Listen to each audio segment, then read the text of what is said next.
एक हैंडीकैप का और बच गया, वो बता देंगे तो ठीक रहेगा। उसमें 20% मैक्सिमम लिमिट रहती है। नहीं, दो पीछे दे दो, पढ़ो जब तक आप। हाँ जी सर डिसेबल पर्सन के लिए 15% ऑफ एक्चुअल सम एश्योर्ड मिलेगा अगर वो 1 अप्रैल 2013 के बाद है, और 1 अप्रैल 2013 या उसके बाद, 1 अप्रैल 2013 या उसके बाद, मतलब 13-14 से शुरू हुआ है। कितना परसेंट? 15%। अच्छा, 1 अप्रैल 2012 के बाद और 1 अप्रैल 2013 के पहले, मतलब 12-13 में अगर एक हैंडीकैप पर्सन के लिए पॉलिसी लिए तो क्या होगा? सर 10।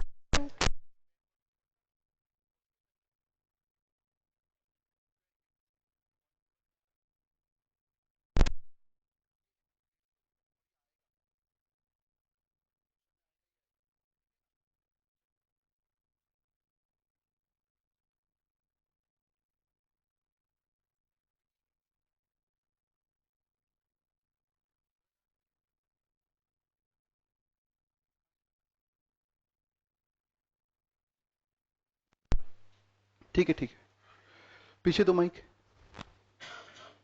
और पीछे दो, एकदम लास्ट में भेज दो। हाँ जी, मेरे को चैप्टर 6 से नहीं, 80G का की डिडक्शन बता दो।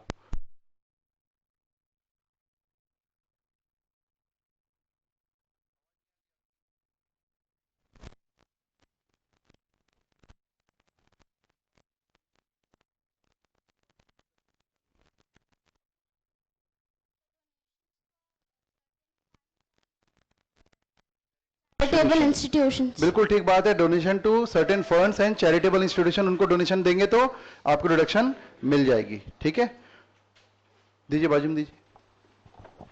उसमें क्वालिफाइंग लिमिट पढ़ते थे अपन, वो किस डोनेशन के लिए है? सर 100% विद क्वालिफाइंग अमाउंट और 50% विद क्वालिफाइंग अमाउंट। हाँ, वो क्वालिफाइंग अमाउंट कौन से डोनेशन के लिए? सर जो 100% है वो स्पोर्ट्स एसोसिएशन और फैमिली प्लानिंग का है, और 50% है अगर हम किसी। क्वालिफाइंग लिमिट कितनी है?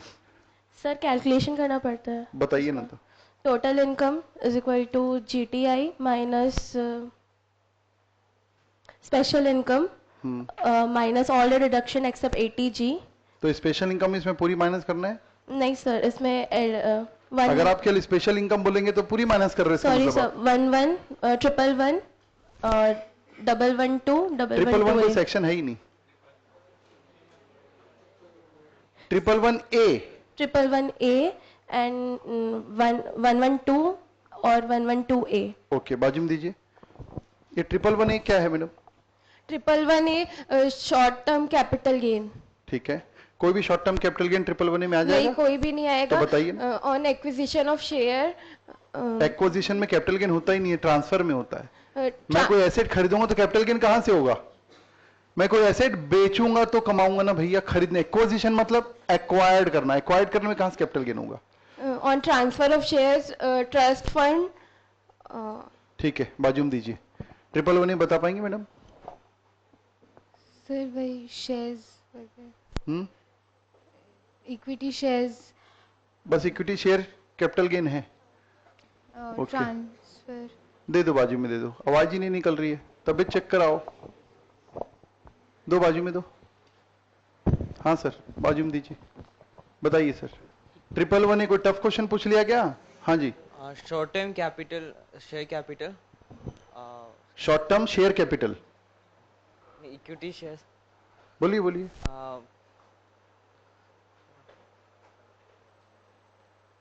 बैठ जाओ सर, चलिए आगे चलते हैं, कुछ नहीं हो पाएगा। 4-5 तो की स्पेशल इनकम भी अगर आपको याद नहीं हो रही, जिसका आप टेस्ट दे रखे हो, तो अगर कहीं धोखे से कहीं इंस्टीट्यूट ने सीए की डिग्री दे दी ना, वापस कर देना, लाइफ में कुछ नहीं कर पाओगे। अगर दे भी दी, लिखा होगा यहाँ पर, जा बच्चा देखो तो सीए मिलना ही मिलना, इंस्टीट्यूट भी ऐसा पेपर जांची कि डिग्री दे दी, तो भी मैं गारंटी देता हूं लाइफ में कुछ नहीं कर पाओगे।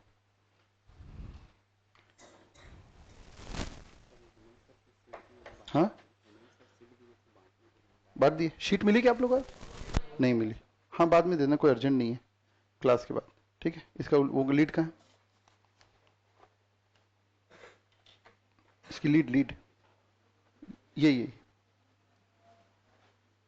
हाँ, रुको रुको रुको रुको रुको।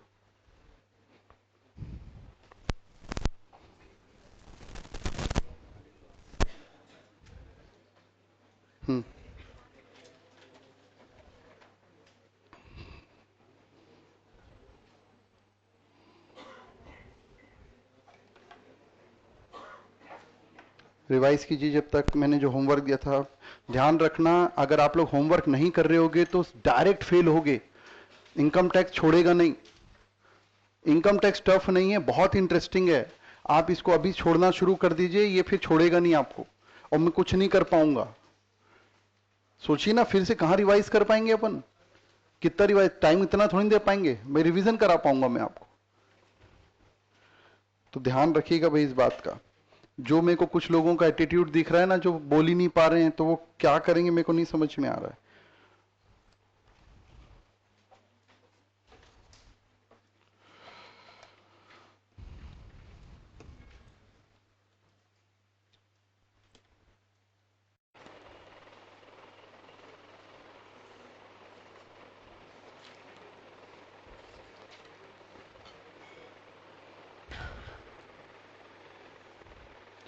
हाँ जी, समरी कौन से पेज से दी हुई है आपके? 7.74 निकाल लीजिए प्लीज।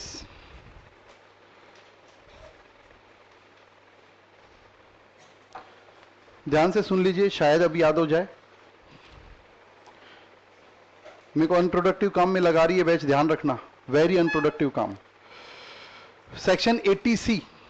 सबसे पहले जब ये चैप्टर स्टार्ट करते हैं तो मैं आपको बताता हूं कि ये जो चैप्टर है ये बेसिकली चैप्टर 6A की रिडक्शन है, जो कि 80C से लेकर 80U तक मिलती है। ये मैं आज ये वाला टाइम जो है ना आपका PGBP से निकाल कर दे रहा हूं, ध्यान रखना। जो रियली में पढ़ाने वाला चैप्टर है, कैपिटल गेन, PGBP, 80C से लेकर 80U। 80C से लेकर 80U जो डिडक्शन है, इसकी एक मैक्सिमम लिमिट है, पूरे डिडक्शन की एक मैक्सिमम लिमिट है, जो कि है एडजस्टेड GTI। नाम है इसका एडजस्टेड GTI, मतलब GTI नहीं है। एडजस्टेड वर्ड जोड़ने से क्लियर हो जाता है कि भाई GTI नहीं है, कुछ उसमें एडजस्टमेंट करना है। क्या एडजस्टमेंट करना है? GTI में स्पेशल इनकम माइनस करना है और कुछ नहीं करना है। क्या ये पॉइंट समझ में आ गया? उसके बाद हम आ जाते हैं सेक्शन 80C। सबसे पहला section 80C, this deduction naturally पूरी डिडक्शन किसके बाद मिल रही है हमको? GTI के बाद। GTI क्या होता है? 5 हेड का टोटल। 5 हेड हम निकालते हैं, क्लबिंग प्रोविजन करते हैं, सेट ऑफ कैरी फॉरवर्ड करने के बाद जो फाइनल टोटल आता है, it will be called gross total income.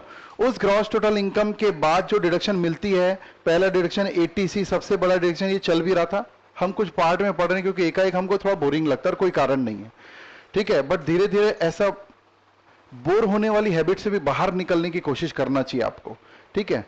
We doesn't matter कि आप प्रैक्टिकल पढ़ रहे हैं हम, कि हम थ्योरी पढ़ रहे हैं, कि इंटरेस्टिंग पढ़ रहे हैं, कि नॉन इंटरेस्टिंग पढ़ रहे हैं, इन सब से ऊपर उठ जाओ थोड़ा सा, आपके फाइनल में बहुत काम आएगा। 80C, इंडिविजुअल और HF को ही डिडक्शन मिलेगी। ये केवल कब मिलेगी? Contribution to PPF, LIP, premium et cetera लिखा है, और ये जितने भी इसमें 20-25 इन्वेस्टमेंट है, कंट्रीब्यूशन है, उसकी रिडक्शन मिलेगी। अगर आप प्रीवियस ईयर में पेड कर देते हैं, जितना भी इन्वेस्टमेंट करते हैं उतनी रिडक्शन मिलेगी, बट मैक्सिमम लिमिट है 1,50,000। और क्योंकि अब यहां पर हम पढ़ रहे हैं तो हमको यहीं से अब समझ जाना चाहिए कि 80C 1.5 लाख जरूर लिमिट है, लेकिन एक ओवरऑल लिमिट पे भी हमको बात करना है, 80CCE, और उसके बाद एक ओवरऑल लिमिट जो है चैप्टर 6 की, उसका भी ख्याल रखना है। पॉइंट समझ रहे हैं? ठीक है। तो इसमें क्या क्या पॉइंट है? कम से कम LIP जिसमें हम बात कर रहे हैं वो तो है ही। अब इसको मैं फिर से ब्रीफ कर देता हूं LIP, क्योंकि अब पढ़ लिया हमने। देखिए, LIP को पढ़ने का बहुत सीधा तरीका, लाइफ इंश्योरेंस प्रीमियम का पेमेंट किसके लिए कर रहे हैं? खुद के लिए SSC कर रहा है, स्पाउस के लिए, और या फिर चिल्ड्रन के लिए। डिपेंडेंट चिल्ड्रन नहीं लिखा है यहां पर, चिल्ड्रन के लिए। पॉइंट समझ में आ रहा है? और HF SSC अगर पेमेंट करता तो एनी मेंबर, इनके लाइफ के इंश्योरेंस का प्रीमियम ये पेड करेंगे तो रिडक्शन इनको मिलेगी। अगर मिस्टर X अपने बच्चों की पॉलिसी लिया और पेमेंट वो बच्चे ही कर रहे हैं, या ऐसा उल्टा कर लेते, उसकी वाइफ के लिए पॉलिसी है, उसका पेमेंट भी वाइफ ही कर रही है, डिडक्शन किसको मिलेगी? उसको मिलेगी। जो प्रीमियम पेड करेगा उसको रिडक्शन मिलेगी। अच्छा, इसमें कोई रेस्ट्रिक्शन है क्या प्रीमियम में? यस, प्रीमियम में रेस्ट्रिक्शन है। इसके लिए जो सबसे कट ऑफ डेट मैं मानता हूं ना, वो 1/4/2012 है। सही है? 1/4/2012 या उसके बाद से मैक्सिमम लिमिट हो गया भैया 10% ऑफ, ऐसे लिख देता हूं मैं, एक्चुअल कैपिटल सम एश्योर्ड या कैपिटल सम एश्योर्ड लिख देते हैं शॉर्ट में, क्योंकि डिसेबल पर्सन को अलग ही रखो ना तो मिक्सिंग नहीं होगी प्रोविजन। डिसेबल पर्सन का भी उसको छोड़ दो, अब नॉर्मल बात करते हैं। डिसेबल का अलग से क्वेश्चन नहीं लिखेगा तो वैसे ही याद आ जाएगा। और इसके पहले अगर आपने पॉलिसी इशू हुई है, पॉलिसी इसके पहले अगर इशू हो गई है, तो फिर ये था 20% of sum assured maximum limit, close. इसको एक बार क्लोज कर दीजिए, जहां इतना ही है प्रोविजन। अब आप स्पेशली देखेंगे तो एक हैंडीकैप पर्सन की अगर पॉलिसी ली गई तो उसके लिए कट ऑफ डेट है 1/4/2013, या उसके बाद ली जाती है तो उसको कितना परसेंट कर दिया? 15। बस इसको अलग से याद कर लो, प्रोविजन खत्म हो चुका है। 1010 डीड जो है ना, वो एक अलग ही चीज है, वो साथ में हमने पढ़ लिया, नहीं पढ़ेंगे तो भी यहां इस चैप्टर के लिए कोई दिक्कत नहीं, लेकिन हमको तो ओवरऑल पढ़ना है इनकम टैक्स। 1010 डी जो है, इंश्योरेंस का जो पैसा मैच्योर्ड होता है ना, उसके डिडक्शन, उसके एग्जामिशन की बात करता है। एग्जामिशन मतलब जो टोटल इनकम में जुड़ेगा ही नहीं, डिडक्शन मतलब जो ये माइनस हो रहा है। अब वो डिडक्शन कब मिलेगी? सीधी सी बात है, 1 अप्रैल 2003 के पहले जो पॉलिसी इशू हुई है, 2003 के पहले जो पॉलिसी इशू हुई है, उसमें कोई कंडीशन ही नहीं थी, the matured amount will be exempt. बाद से इन्होंने कंडीशन लाई, और कंडीशन, पूरी कंडीशन एक ही लाइन में खत्म कर सकते हैं, ये जितने रिस्पेक्टिव परसेंटेज है ना, अगर एक भी साल प्रीमियम इससे ऊपर चला गया तो मैच्योरिटी अमाउंट का सेक्शन 1010 डी का डिडक्शन खत्म, सॉरी एग्जेम्पशन खत्म। मेरी बात समझ रहे हैं? इसको इस तरीके, जो भी तरीका हो आपका, प्रोविजन तो देखिए कहीं से भी पढ़ लो, आपको 2-3 बार पढ़ेंगे तो ये जो तरीका मैं आपको बता रहा हूं ना, आप खुद डेवलप करेंगे। जो मैं आपको बता रहा हूं ये आप खुद डेवलप करेंगे, और आपका डेवलप किया तरीका मेरे से हमेशा अच्छा रहेगा, क्योंकि वो आपका है। समझ रहे हैं? ये मैं तरीका जो मैं पढ़ते समय डेवलप किया था, या मैं पढ़ता हूं आपको पढ़ाने के लिए जो डेवलप करता हूं वो बताता हूं, ये मेरा तरीका है। क्लियर है? फिर भी अगर आपको इसको लगता है हाँ इससे याद हो जाएगा, जरूर नोट बनाइए, ये आएगा ही आएगा आपका, नहीं तो एमसीक्यूज में दिखेगा, कैलकुलेशन में दिखेगा, क्वेश्चन में दिखेगा ही दिखेगा, कई जगह दिखेगा ये। उसके बाद कई सारे और इन्वेस्टमेंट है, उस पर अभी हम नहीं जाते, ट्यूशन फीस वगैरह भी है, टर्म डिपॉजिट है, 5 साल का डिपॉजिट है, 80CCC किसके लिए? केवल इंडिविजुअल के लिए। इसमें किसी इंश्योरेंस कंपनी से आप पॉलिसी ले लीजिए और उस पॉलिसी का प्रीमियम पेमेंट करेंगे तो आपको रिडक्शन मिलेगी मैक्सिमम 1.5 लाख। 80CCD जो है गवर्नमेंट के पेंशन प्लान के लिए, जिसमें अटल पेंशन और एनपीएस आता है। उस पेंशन प्लान में अगर गवर्नमेंट एम्प्लॉय है या अदर एम्प्लॉय है या कोई इंडिविजुअल आप भी चाहो कहीं जॉब नहीं कर रहे हैं तो भी आपको डिडक्शन मिलेगी। और ये डिडक्शन जो है, अगर हम एम्प्लॉय हैं तो दोनों के कंट्रीब्यूशन की मिलती है। एम्प्लॉयर का कंट्रीब्यूशन की reduction subject to 10% of salary, और employees contribution subject to 10% of salary. अब यहां 10% ऑफ सैलरी सीख चुके हैं अपन। सैलरी का मतलब यहां पर basic salary plus dearness allowance, जो कि रिटायरमेंट बेनिफिट का पार्ट होता है। हमने क्वेश्चन लगाया था जिसमें साफ साफ लिखा था कि डीए का 50% रिटायरमेंट बेनिफिट का पार्ट है। नहीं लिखा रहेगा तो we have to take assumption कि भाई रिटायरमेंट बेनिफिट का पार्ट है या नहीं है, वो तो हमारे एजम्पशन के ऊपर रहेगा, लेकिन जनरली दिया रहता है। पॉइंट समझ में आ रहा है? और इसको हम सैलरी रेट में फिर से भी पढ़ेंगे क्योंकि वहां पर भी यूज है। क्या यूज है वहां पर? जब एम्प्लॉयर मेरे पेंशन फंड में पैसे डालता है तो ये एक प्रकार से इनडायरेक्टली क्या है? सैलरी, वो मेरे सैलरी हेड में एक बार ऐड होता है। तो employer's contribution to pension fund is chargeable under the head salary, and deduction in respect of that contribution and my contribution is available under section 80CCD। बस थोड़ा परसेंटेज का फर्क है कि अगर गवर्नमेंट कंट्रीब्यूट कर रही तो वहां पर 10 की जगह 15%, वहां सॉरी 14%। और अगर मैं कहीं जॉब नहीं करता, एम्प्लॉयर कोई कंट्रीब्यूट नहीं कर रहा है, केवल ऐसे मैं एनपीएस में खुद ही जमा कर रहा हूं बस पैसा, तो उस केस में मेरे को 80CCD की डिडक्शन मिलेगी। मैं जितना कंट्रीब्यूट कर रहा हूं वो, मेरे को लिमिट पहले दिखती भी नहीं, आपको दिखनी भी नहीं चाहिए। जितना मैं कंट्रीब्यूट कर रहा हूं वो maximum up to 20% of GTI. सही है क्या? ग्रॉस टोटल इनकम का 20%। 80CCD।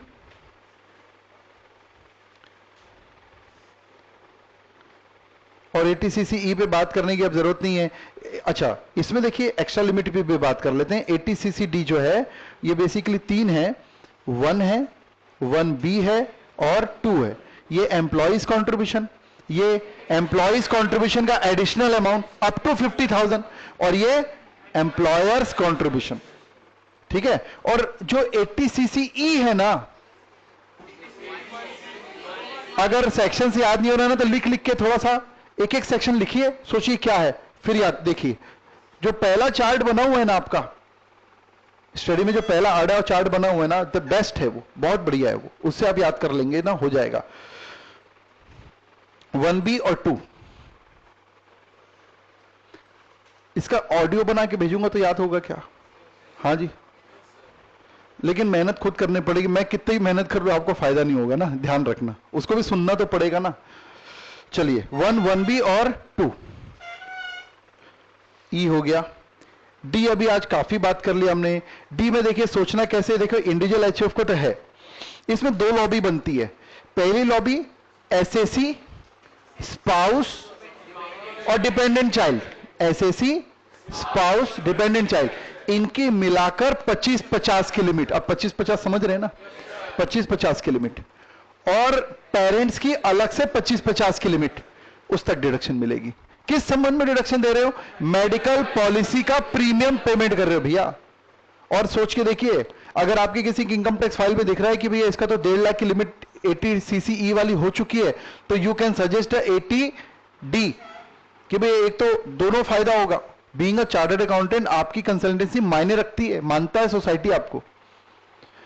तो भैया एक तो मेडिकल पॉलिसी तुमने नहीं लिया है, तो ये क्या होता है, एक पॉइंट होता है जहां पे क्लाइंट आपके साथ है, उसको बोले भैया आजकल मेडिकल में खर्चे बढ़ गए हैं, अचानक खर्चे आएंगे, एक तो वो होगा, दूसरा इनकम टैक्स में भी बेनिफिट मिलेगा, नेट इफेक्ट टैक्स का जो बेनिफिट मिलेगा, तो आपको प्रीमियम मान लो 15,000 दे रहे हो ना, तो टैक्स बचाकर इतना ही पड़ेगा, ये समझाना आपका काम है।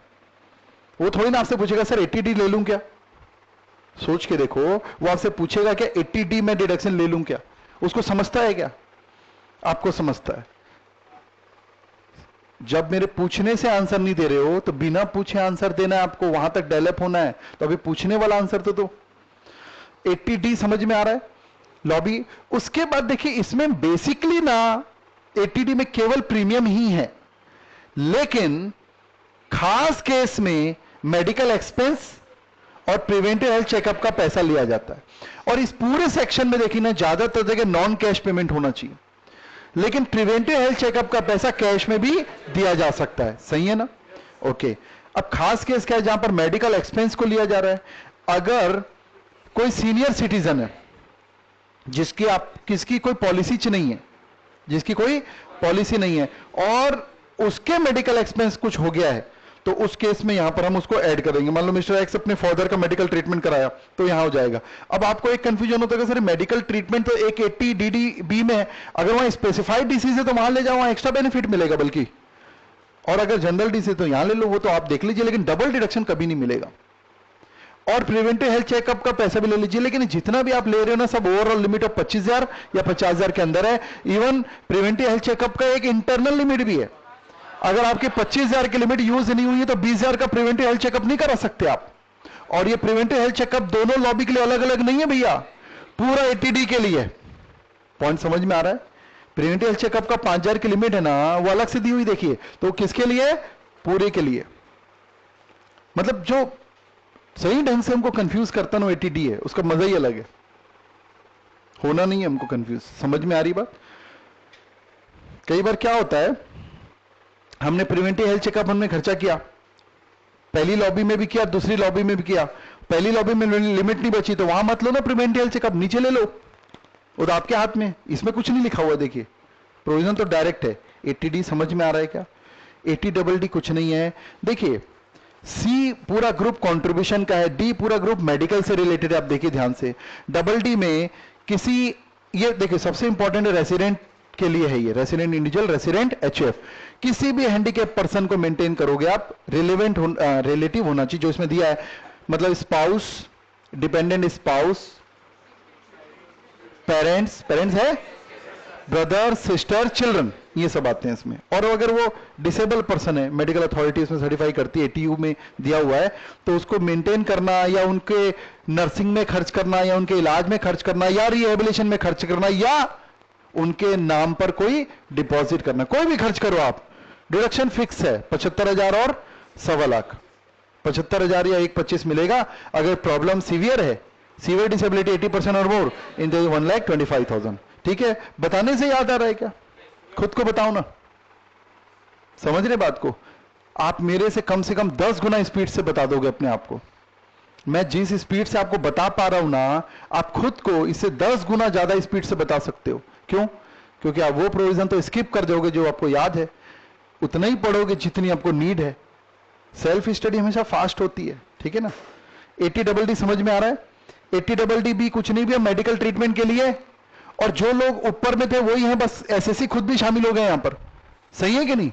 तो अगर मेडिकल स्पेसिफाइड डिसीज का ट्रीटमेंट हो रहा है तो that medical expenditure will be allowed as reduction maximum up to 40,000। सही है क्या? और अगर सीनियर सिटीजन का ट्रीटमेंट हो रहा है तो यहां पर लिमिट है 1,00,000। याद आ गया क्या? और कहीं से रिएंबर्समेंट हो रहा है तो डिडक्शन पहले निकाल लोगे आप। डिडक्शन कैसे निकालोगे?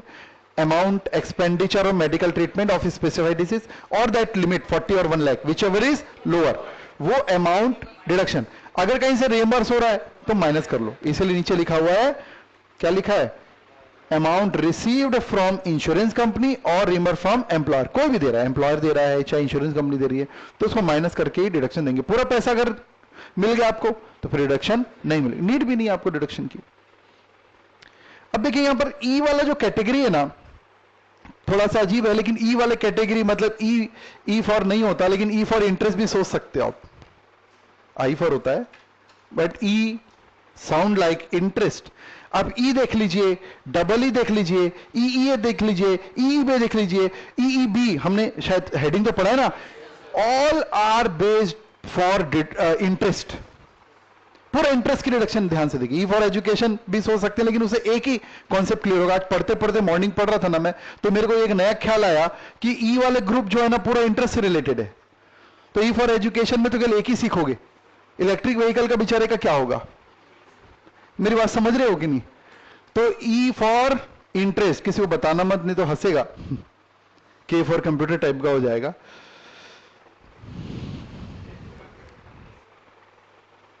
तो ई में 80E में क्या है? हायर एजुकेशन के लिए लोन लोगे, तो हायर एजुकेशन के लिए जो लोन लेंगे आप, उस हायर एजुकेशन के लोन का जब भी आप रीपेमेंट करेंगे, ऐसे से रीपेमेंट करेगा, और रीपेमेंट की रिडक्शन मिलेगी मैक्सिमम अप टू 8 ईयर्स।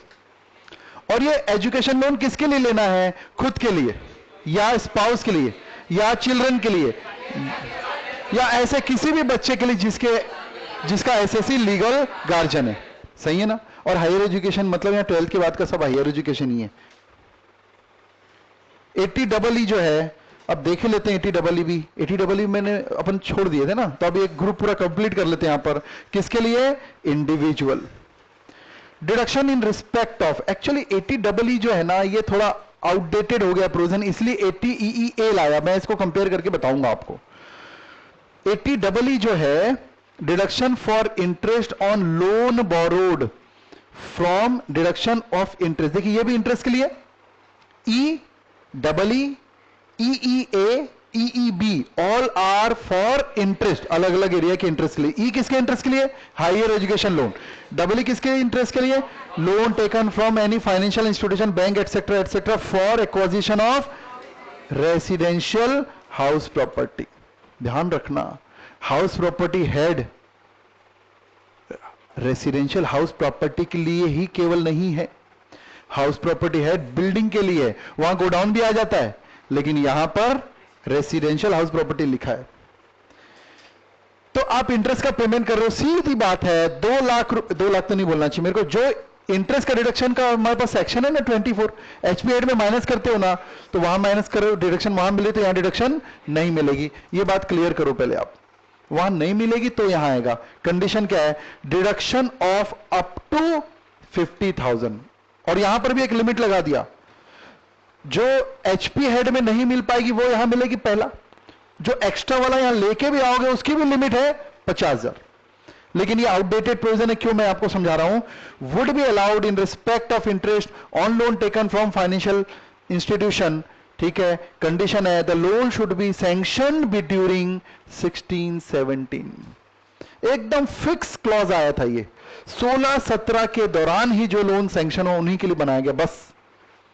इसका मतलब आज की रेट में अगर आप कोई लोन लोगे तो कोई काम का नहीं है। कोई लोन पहले 16-17 में सैंक्शन हो गया था तब आप बेनिफिट ले रहे, इट्स ओके। इसीलिए क्योंकि अब ये सनसेट हो गया इस क्लॉज का, 80EE जो खत्म हो गया, इसलिए फिर से बेनिफिट देने के लिए इन्होंने 80EE लाया। बस अब आप पढ़ोगे तो आपको समझ में आएगा, उसी का सक्सेसर है ये। And loan sanction should be less than equal to 35 lakh, मतलब लोन 35 लाख या उससे कम होना चाहिए, ज्यादा नहीं होना चाहिए। And the value house should be less than equal to 50 lakh, मतलब हाउस की वैल्यू भी, और हाउस की वैल्यू मतलब मार्केट वैल्यू कहां से निकालते हैं, इसकी वैल्यू निकालते हैं स्टाम्प ड्यूटी अथॉरिटी। प्रॉपर्टी की बिल्डिंग की वैल्यूएशन निकालते हैं स्टाम्प ड्यूटी अथॉरिटी, और म्युनिसिपल वैल्यू विल्सल अथॉरिटी बेसिकली निकालती है उसकी रेंटल वैल्यू। सीधी सी बात है, देखो म्युनिसिपल कॉर्पोरेशन बिल्डिंग के एनुअल रेंटेबल वैल्यू निकालकर टैक्स लेती है, और जबकि स्टाम्प ड्यूटी अथॉरिटी उसके सेल परचेज पे टैक्स लेती है। तो कौन उसकी फेयर मार्केट वैल्यू निकालेगा, कौन उनकी रेंटल वैल्यू निकालेगा, सीधा गणित है, ठीक है। अब आप देखिए इस पूरे गणित को पढ़कर एक चीज फीलिंग आपको आ जानी चाहिए कि भैया ये बहुत हाई फाई या महंगे घर वालों को नहीं दिया गया था बेनिफिट, जब भी आया था ये बेनिफिट क्या आज मिल सकता है। सेक्स अभी आप कौन सा प्रीवियस ईयर पढ़ रहे हैं, 1920 में 80 EE की डिडक्शन क्या कोई क्लेम कर सकता है, बिल्कुल क्लेम कर सकता है अगर ये कंडीशन पूरी हो तो। अगर ये क्लेम ही नहीं कर सकता तो मैं कटवा दिया रहता अभी तक। कुछ लोग हो सकता है 50 लाख तक का घर, 35 लाख तक का लोन और 16-17 में सैंक्शन लेके बैठे हो, तो क्या अभी लोन का रिपेमेंट नहीं चल रहा होगा उनका, और लोन का रिपेमेंट चल रहा होगा और उस पर अगर मान लो 2.25 लाख रुपए ब्याज आ रहा होगा और सेल्फ ऑक्युपाइड हाउस होगा तो 2 लाख तक का बेनिफिट कहां मिल रहा होगा, वहां, और जो एक्स्ट्रा 25,000 रुपए यहां ले रहे होंगे। समझ रहे हैं क्या। लेकिन हां आज आप घर बनाओगे तो ये बेनिफिट नहीं देगा, उसके लिए अगला सेक्शन है, बस सिमिलर प्रोविजन है। The SSA should not own any residential house on the date of sanction of loan, और जब लोन सैंक्शन होगा तो उसके पास कोई भी घर नहीं होना चाहिए। इसको पढ़कर और समझ में आ गया कि किन लोगों के लिए बनाए, जिनके पास घर नहीं है, मिडिल क्लास हैं, ले दे के घर बना रहे हैं, 35 लाख से ऊपर का लोन नहीं ले रहे हैं, 50 के अंदर का घर है, 50 भी बहुत बड़ी रकम दे दिया देखा जाए तो, ठीक है। Middle class upper middle class के लिए बनाया गया है, एकदम रिच क्लास के लिए जो 5 करोड़ का घर बना रहे हैं उनके लिए नहीं बनाया गया। पॉइंट समझ में आ रहा है। अब आपको ना 80EE के बारे में एक फीलिंग आ जानी चाहिए कि आज की डेट में तो 80EE मैं घर बनाऊंगा तो मेरे को तो बेनिफिट मिलेगा नहीं, तो 80EE बिल्कुल नए तरीके से लाया इन्होंने। और अब देखिए क्या लिखा होगा किसके लिए, individual deduction in respect of interest payable on loan taken from financial institution, bank वगैरह से, for acquisition of again residential house property, ठीक है। और in case of property is self occupied the deduction would be over and above the deduction of 2 lakh under section 24। कुछ समझ में आ रही बात। अगर मान लो, हाँ अब यहां अब ये देखना इस सेक्शन को लाने का एक और बहुत बढ़िया बेनिफिट। अब आप क्या कर सकते हो, लेट आउट हाउस के लिए कोई लिमिट थी क्या वहां, तो मान लो मेरा 2.5 लाख रुपए इंटरेस्ट है तो भी मेरे को 2.5 तो वहां मिल जाता है, तो यहां तो बेनिफिट मिलेगा नहीं। लेकिन वहां पर एक प्रॉब्लम होती है, अगर सेल्फ ऑक्युपाइड हाउस है, सॉरी लेट आउट हाउस है, तो उसमें लॉस तो हो सकता है ना, सही है कि नहीं। अगर लॉस हो गया तो लॉस को आप दूसरे हेड में सेट ऑफ भी तो 2 लाख तक कर पाते हो, तो जितना लॉस सेट ऑफ नहीं कर पाते उसको हम क्या करते थे, कैरी फॉरवर्ड। आप चाहो तो 80EE डी डिडक्शन जीटीआई के बाद क्लेम कर सकते हो, वो भी तो अनसेटल्ड लॉस हुआ ना जी, इंटरेस्ट के कारण ही तो हुआ ना। फिर से बात कर रहा हूं मैं, सेल्फ ऑक्युपाइड हाउस में आपका इंटरेस्ट जो है, सेल्फ ऑक्युपाइड हाउस में आपका जो इंटरेस्ट है मान लो 3 लाख रुपए है, तो कितना इंटरेस्ट क्लेम करोगे, 2 लाख, सही है ना। सेल्फ ऑक्युपाइड 3 लाख कैसे करेंगे, 2 लाख क्लेम करेंगे वहां पर, और 1 लाख जो बच गया उसको यहां ले आओ। लेकिन उसमें एक और तकलीफ है, वहां पर जो हाउस प्रॉपर्टी का लॉस होता है उसको हम दूसरे हेड में भी हम सेट ऑफ 2 लाख तक ही कर सकते हैं। तो जितना लॉस आप दूसरे हेड में सेट ऑफ नहीं कर पा रहे हो उसको भी डिडक्शन ले सकते हो। एक बार पढ़ के देखते हैं, बात को और समझ में आएगा आपको। For example, if the interest payable, example देखिए, payable is 3,80,000 on the loan taken from financial institution for the acquisition of residential house, 2 lakh can be claimed as deduction under section 24B and 1.5 कैसे आ गया, 1.8 होगा ना, हाँ 1. Maximum limit 1.5 lakh as deduction under 80 EA। 180 लाएगा जरूर, लेकिन यहां पर खुद की लिमिट कितनी दी हुई है, 1.5 लाख, जबकि 80 EE में कितना दिया था, डबल ई में 50। यहां पर लिमिट भी थोड़ी सी आपको एक्सटेंड कर दी। Even though for the late out, अब यहां से पढ़ना जो मैं समझाना चाह रहा था, even though for the late out property there is no limit under section 24। क्या वहां पर लिमिट है क्या, नहीं है। तो वहां इंटरेस्ट तो पूरा अलाउ हो जाता है, लेकिन वो किस में कन्वर्ट हो जाता है, लॉस में। और लॉस को आप दूसरे हेड से एडजस्ट कर सकते हो, कर दो, और एडजस्ट हो रहा है कोई दिक्कत नहीं, और नहीं हो पाया तो, क्योंकि 2 लाख की लिमिट है, तो यहां ले आओ आप। By virtue of section 71(3)(a), क्या ये सेक्शन याद है, 70 से 80 सेट ऑफ के बारे में दिया है। सेट ऑफ 70 71 याद कीजिए, 71 क्या है, inter head adjustment. Set of losses from house property against any other head of income is restricted to 2 lakh. Hence, the excess interest payable can be claimed under 80 EEA subject to fulfillment of prescribed condition. लेकिन इसकी जो condition है fulfil करनी पड़ेगी। तो we have a two way of the loss under HP head due to interest. Once you can carry forward to the next year, और अगर ये कंडीशन, देखिए कंडीशन पूरी करना पड़ेगा ना भाई, यहां पर भी हाउस की वैल्यू, लोन सैंक्शन की पीरियड सब लिखा हुआ है। और अगर 80 EEA नहीं एप्लीकेबल होगा तो आपका एक ही चारा है, उस लॉस को कैरी फॉरवर्ड करना। फर्दर तो कंडीशन तो पूरी करना पड़ेगा। Further deduction under section 80 EEA can be claimed during pre construction period. कितना बेहतरीन प्रोविजन रीड्राफ्ट किया है। प्री कंस्ट्रक्शन पीरियड में भी ये प्रॉब्लम होती है भैया, प्री कंस्ट्रक्शन पीरियड का इंटरेस्ट उस साल अलाउ हो पाता है क्या।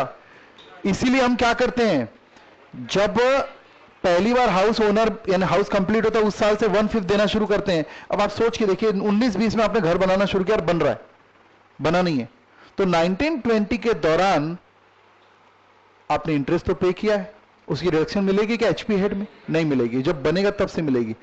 आप अगर इस सेक्शन में कवर होते हैं तो आप उस इंटरेस्ट की रिडक्शन सीधा 80 EEA में ले सकते हो। अच्छा 80 EEA में डिडक्शन ले ली तो फिर डिडक्शन हो गया ना, फिर ऐसा मत करना कि जब हाउस बनेगा तो फिर प्रायर इंटरेस्ट को इकट्ठा करके फिर 1/5 डबल नहीं करना है। 3 चीजों का बेनिफिट मिल रहा है।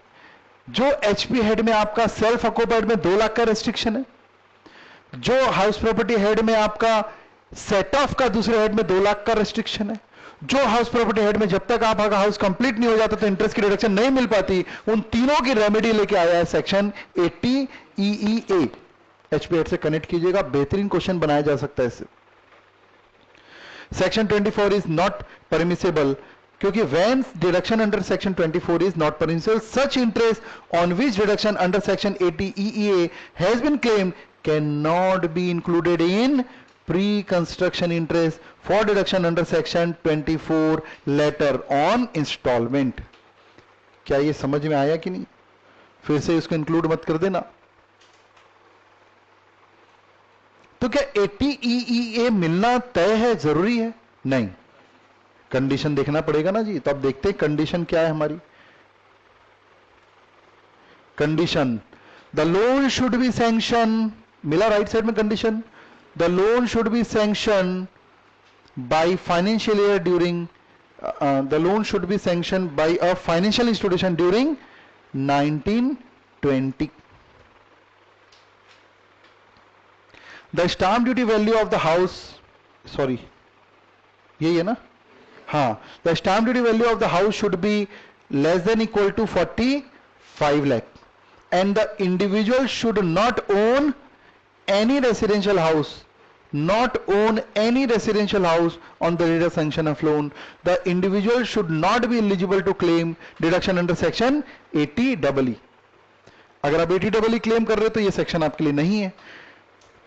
और आपका हाउस की वैल्यू कितनी होनी चाहिए? 45 लाख या उससे कम। वहां पर कितना था? 50, यहां 45 कर दिया। लोन कब सैंक्शन होना चाहिए?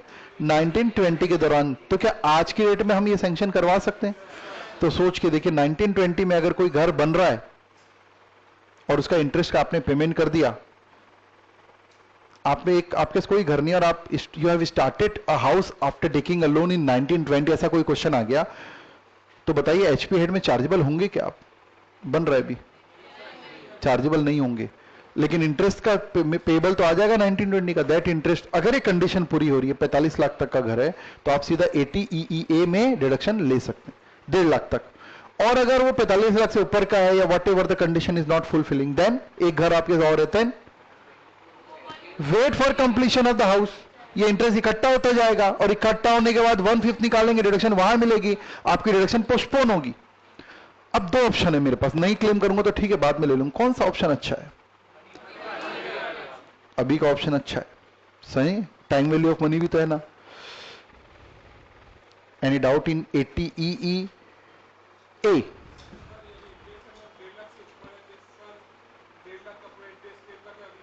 नहीं, डिडक्शन कैरी फॉरवर्ड नहीं होती। अगर आपका 2 लाख का इंटरेस्ट है, 1.5 लाख यहां पर डिडक्शन मिला तो बस 50,000 लैप्स हो गया। It is not loss. Carry forward कौन होता है? जिसको कैरी फॉरवर्ड करने का प्रोविजन है। और कैरी फॉरवर्ड करने का प्रोविजन कहां दिया है? देखिए, इसको थोड़ा नए प्रोफेशनल ढंग से समझाता हूं मैं आपको। ये जो आप पूछ रहे हैं ना, इसको एक नया तरीका है समझने का। Each year assessment is a separate assessment year. Each year assessment is a separate assessment year. जब मैं इस लाइन को सुनता हूं तो इससे कई सारे मायने निकलते हैं। Each SSC is a separate assessment. हर एसएससी का सेपरेट असेसमेंट किया जाएगा और हर assessment year separate assessment year माना जाएगा। इस लाइन को जब हम सुनते हैं, सुने होंगे कई बार, इसका मतलब यह है कि एक एसएससी में मैं किसी और एसएससी की इनकम नहीं लूंगा जब तक कि कोई स्पेशल प्रोविजन ना हो। एक असेसमेंट ईयर को जब मैं चेक करूंगा तो दूसरे असेसमेंट ईयर का उसमें कोई एडजस्टमेंट नहीं करूंगा जब तक कि स्पेशल प्रोविजन ना हो। तो दूसरे की इनकम लेने का स्पेशल प्रोविजन क्लबिंग में दिया, करके करते हो, इसलिए तो मैं बोलता हूं no clubbing provision, no club. तब आपको ऐड करना ही नहीं है, मन से नहीं करना है क्लब। कि माइनर मैरिड डॉटर की इनकम हुई, उसके हस्बैंड में जोड़ देते हैं, यार हस्बैंड में जुड़ेगा, ऐसा प्रोविजन नहीं है, मतलब नहीं करना है।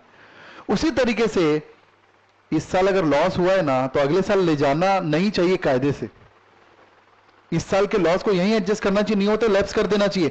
But there is a provision ना कि लॉस को आप कैरी फॉरवर्ड कर सकते हैं। बकायदा सेक्शन 71B से लेकर आपको 74A तक प्रोविजन दिया है। क्या डिडक्शन को कैरी फॉरवर्ड करने का कोई प्रोविजन है?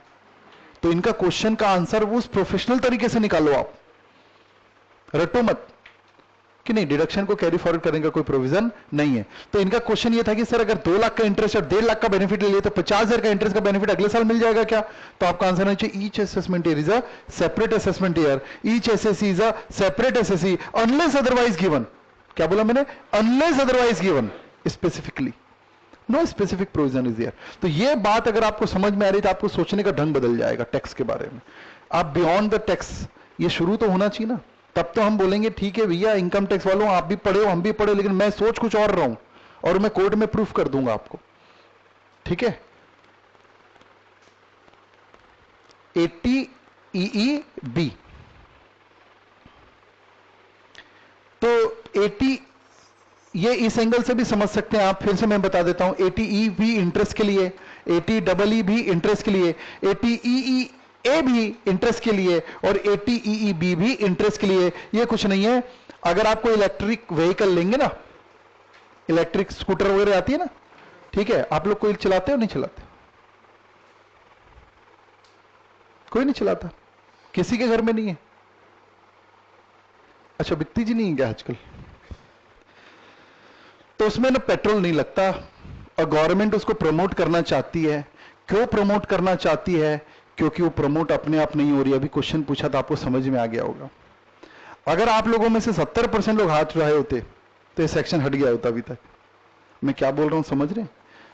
अगर गवर्नमेंट किसी चीज में टैक्स बेनिफिट दे रही है, सब्सिडी दे रही है बहुत ज्यादा, कि हम आपको ये काम करो, हम जमीन भी दे देंगे, फ्री में इंटरेस्ट भी दे देंगे, सतर्क हो जाओ, बिजनेस में गड़बड़ है। प्रमोट किस चीज को किया जाता है? बियॉन्ड द इनकम टैक्स बता रहा हूं, प्रमोट किस चीज को किया जाता है? जो नेचुरल नहीं है। तो पक्का है कि कुछ न कुछ ई स्कूटर में या ई व्हीकल में कुछ न कुछ तो ऐसा भी प्रॉब्लम है जो कि महंगी पड़ती होगी या प्रैक्टिकल नहीं रहती होगी। तब तो गवर्नमेंट को धक्का देना पड़ रहा है कि सर ई व्हीकल ले लीजिए, हम आरटीओ में भी छूट दे देंगे, लाइसेंस की भी जरूरत नहीं है, हम कंपनी जो बना रही है उसको भी खूब सारी सब्सिडी दे बैठे ना इन लोग, टैक्स हॉलीडे दे रखेंगे, 10 साल तक टैक्स मत दो, जीएसटी में छूट दे रखा है इन्होंने, इधर एटीई भी बना दिया खरीदने वालों के लिए, चारों तरफ से बोल रहे हैं ले लो ले लो ले लो, सोच समझ के लेना, क्योंकि गवर्नमेंट कुछ ज्यादा ही मेहनत कर रही है इसमें। पॉइंट समझ में आ रहा है? और इंडियन पब्लिक बेवकूफ नहीं है। अभी मैं आपसे पूछा, एक भी जन हाथ नहीं उठाया, ये क्लियर एग्जांपल। मतलब ज्ञान की कोई कमी आप लोगों में नहीं है, ये ध्यान रखना। नहीं यूज कर रहे हो एक अलग बात है ना। और जो है ना, हर चीज ना यूज नहीं करो तो भी डेप्रिशिएट तो होती है, ध्यान रखना। बाई फ्लैक्शन ऑफ टाइम पढ़े हुए अकाउंट्स में, डेप्रिसिएशन इज ऑल्सो, डेप्रिशिएट होती है property by flexion of time also. जरूरी नहीं कि वो केवल यूज से ये रिड्यूस होगी। एटीई भी पढ़ लेते हैं, फॉर्मेलिटी है, कुछ नहीं है। इंडिविजुअल को मिलेगी, देख लीजिए पहले तो सीधी सी बात है, deduction in respect of interest payable on loan taken from financial institution like bank NBFC for purchase of electric vehicle. Deduction of up to 1,50,000 limit बना दिया, would be available in respect of interest payable on loan taken for purchase of electric vehicle. Loan should be sanction by financial institution during a period of 1/4/2019 से लेकर 31/3/2023। मतलब उन्होंने 19 से 23 तक का package बना दिया। इन लोग रिव्यू करते हैं, जैसे 23 तक पैकेज बनाए, इस बेनिफिट कितने लोगों ने लिया, उससे कितना प्रमोट हुआ। इनको जब लगेगा नहीं अभी ये सेक्शन और मेंटेन होना चाहिए, तो पक्का 2023 का जब बजट आएगा ना, तो अमेंडमेंट लाके 23 को 25 कर देंगे या 27 कर देंगे। ये इस तरीके से होता है। तो अभी करंट में बेनिफिट मिल रहा है। अब इसको सोचने का क्या तरीका, अब ये समझ तो गए। अब सोच के देखिए, अगर मान लो 50,000 रुपए की कोई मेरी ई व्हीकल है जो मैं अपने यूज के लिए लाना है, तो मेरे को देखना है कि यार इसमें कितना टैक्स बेनिफिट मिलेगा, मैं कैसे सोचूं इसको। तो भाई देखो सीधी सी बात है, 50,000 की अगर आप गाड़ी ले रहे हो और उसको अगर आप फाइनेंस करोगे तभी तो इंटरेस्ट देना पड़ेगा। अगर आपने कैश में ले आए तब तो इंटरेस्ट है ही नहीं, और इंटरेस्ट नहीं तो डिडक्शन भी नहीं है। तो आई एज्यूम कि 10% इंटरेस्ट लगेगा, और 1 साल का इंटरेस्ट कितना हो गया? 5,000। पॉइंट समझ में आ रहा है? तो 5,000 की आपको पूरी डिडक्शन मिल जाएगी। जिन लोग 1.5 लाख याद कर लेते हैं उनके लिए समझ लो, 1.5 लाख मैक्सिमम लिमिट है। इंटरेस्ट कितना दिया? 5,000, तो 5,000 की डिडक्शन मिलेगी। क्लियर है? ये 1.5 लाख की लिमिट क्या कार वार तक जब जाएंगे ना तो उसमें काम आएगी, उसको भी निकालेंगे। 5,000 की डिडक्शन मिलेगी। If say we are running in a 20% average slab, 20% मानता हूं, स्कूटर खरीद रहे, कार खरीदते 30% मिले जाता, 20% स्लैब में मान लेता हूं मैं, तो 20% स्लैब का मतलब 5,000 रिडक्शन मिलकर 20% मेरे की टैक्स बेनिफिट देगा। तो 5 लाख का 5,000 का 20% मतलब कितना हो गया भैया? बनाना मत, केवल इंटरेस्ट हो तो सुनना, नहीं तो सोच सकते हैं। 1,000 रुपए, कुछ समझ में आ रही बात? 1,000 रुपए का आपको टैक्स बेनिफिट, मतलब ये स्कूटर आपको 50,000 की है, तो टैक्स बेनिफिट कितना मिलेगा आपको? 1 साल में 1,000। अगले साल फिर इंटरेस्ट दोगे, फिर आपको बेनिफिट मिलेगा, लेकिन 1,000 नहीं, वो लगातार वो भी रिड्यूस होगा, क्योंकि लोन भी रिड्यूस हो रहा है तो इंटरेस्ट भी रिड्यूस होगा। पॉइंट समझ में आ रहा है? आप एक एक्सेल शीट में बिठाकर कैलकुलेट करके नेट कॉस्ट आज की वैल्यू निकाल सकते हो, और ये आप ही लोग कर सकते हो, क्योंकि प्रेजेंट वैल्यू निकालना भी आप ही को आता है, टैक्स बेनिफिट भी आप ही को आता है, और कॉस्ट बेनिफिट एनालिसिस करना भी आपको आता है। कॉस्टिंग में पढ़ते हो आप, फाइनल तक पढ़ते पढ़ते एकदम डायनेमिक हो जाओगे। फाइनल में कॉस्टिंग पढ़ने में तो इतनी मजा आती है, एक भी क्वेश्चन का फॉर्मेट ही फिक्स नहीं रहता, वी हैव टू क्रिएट। जब वो क्वेश्चन आता है तो उस समय हमको ज्ञान लगाना पड़ता है कि इसको शुरू कहां से करूं। पॉइंट समझ में आ रहा है? असली मजा तो फाइनल में, इसमें तो फिक्स है भैया, ऐसा बनाना है, house property head format fix है, ER निकालो, ARR निकालो, विच एवर इज हायर। कोई मजा है क्या? मजा तो दवाई यार, समझ ही नहीं आ रहा क्वेश्चन शुरू कहां से करना है। नहीं मतलब हर चीज को ना रिजल्ट से मत जोड़ो ना, एक बार थोड़ा मेरी बात को अलग से, कई लोग सोच रहे हैं इसमें मजा कहां से हुआ सर। मेरी बात समझ रहे हैं क्या? अब यही जो है ना, कार खरीद लो आप, 1.5 लाख की लिमिट का थोड़ा इंपॉर्टेंस समझो, 15 लाख की कार, क्योंकि 15 लाख से कम का ई कार आती ही नहीं है, 15 भी नहीं, 15 लाख 17 लाख की ई कार आती है। तो 15 लाख की अगर कार है, 10% है, तो यही 15 लाख की 15 लाख पे कितना हो जाएगा, 1,50,000। Now 1,50,000 will be allowed as deduction. और जब 1.5 लाख डिडक्शन मिलेगी, और जब 15 लाख का कार खरीद रहा है वो 30% स्लैब में चल रहा होगा, सही है ना, तो इसका सीधा 30% का बेनिफिट मिलेगा। और कितना हो जाएगा, हाँ जी, 45,000, सीधा 45,000 रुपए का कैश बेनिफिट मिल रहा है उसको। जो टैक्स देना था वो नहीं देना पड़ रहा है। तो सोच के देखिए ना, प्रमोट होगा कि नहीं बंदा। 15 लाख की कार में सीधा 45,000 इस साल टैक्स बचेगा, अगले साल फिर 45 या 40,000 बचेगा, अगले साल फिर बचेगा। कब तक बचेगा, जब तक लोन चलेगा, जब तक इंटरेस्ट दोगे आप। 5 साल का भी अगर आपने लिया है और 40,000 का एवरेज भी मान लू मैं, तो कितना हो गया, 2 लाख रुपए का आपको टैक्स वापस कर रही है गवर्नमेंट।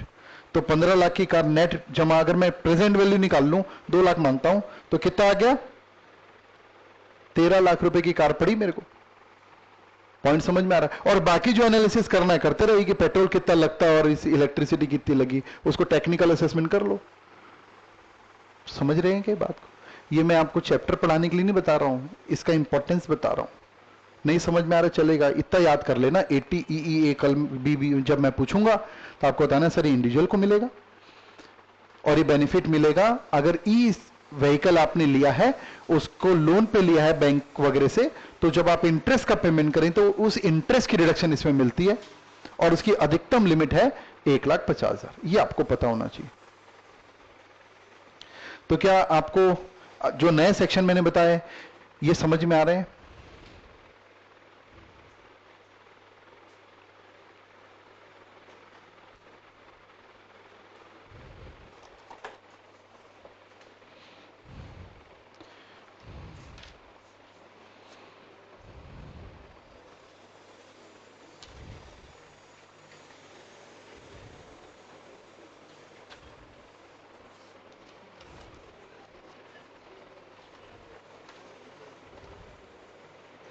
एक बार चैप्टर में निकालिएगा इन सेक्शंस को।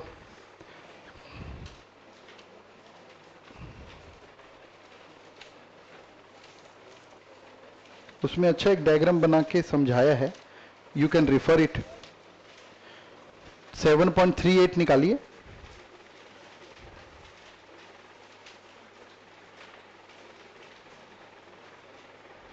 चलो डायग्राम्स को देखिए, बाकी आप लोग पढ़िएगा जरूर। ई तो खैर ठीक है, डबल ई देखिए, ये वाला डायग्राम देखिए, इसे पूरे पॉइंट क्लियर कर दिया इन्होंने, कंडीशंस दे दिया चारों तरफ। लोन कौन सा है ये, इसमें 16-17 में इशू होना चाहिए। हाउस की वैल्यू 50 लाख, लोन की वैल्यू 35 लाख तक होनी चाहिए। And SSC should not own any residential house, तो सेम था। और इसमें अगर आप नहीं आते तो you can take the benefit under section 80 EEA। इसका भी एक डायग्राम बहुत बढ़िया बना के दिया है। The loan should be sanctioned between 1920 और value of the house should be 45 up to 45 lakh। House होना नहीं चाहिए उसके पास और 80EE क्लेम न कर रहा हो, क्योंकि 80EE क्लेम कर रहे तो 80 EEA आपके लिए नहीं है।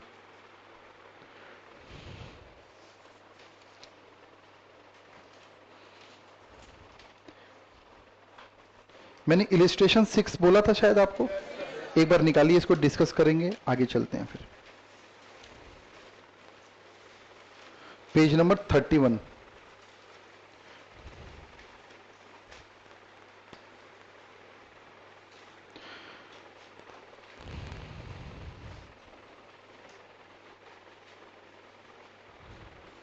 हाँ जी, इलिस्ट्रेशन 6 फटाफट पढ़ लेते हैं एक बार। देखा है आप लोगों ने, बना के देख रहे हैं कि नहीं? ठीक है। कितने लोगों ने बनाया है question? Okay. Illustration 6, mister A, अब क्वेश्चन के थ्रू प्रोविजन रिकॉल करना है कुछ। Mister A, age 40 years, paid medical insurance premium of 20,000 during the period 1920 to ensure his life, his health, as well as the health of his spouse. He paid medical insurance premium of 47,000 during the year to ensure the health of his father, age 63 years, and who is not dependent on him. ठीक है, तो ये dependent होना जरूरी भी नहीं है मेरे ख्याल से, सही है ना? तो ये मैं इसलिए बता रहा हूं ताकि इस पॉइंट पे कहीं कंफ्यूजन ना हो हमको। He contribute 3600 to central government health scheme.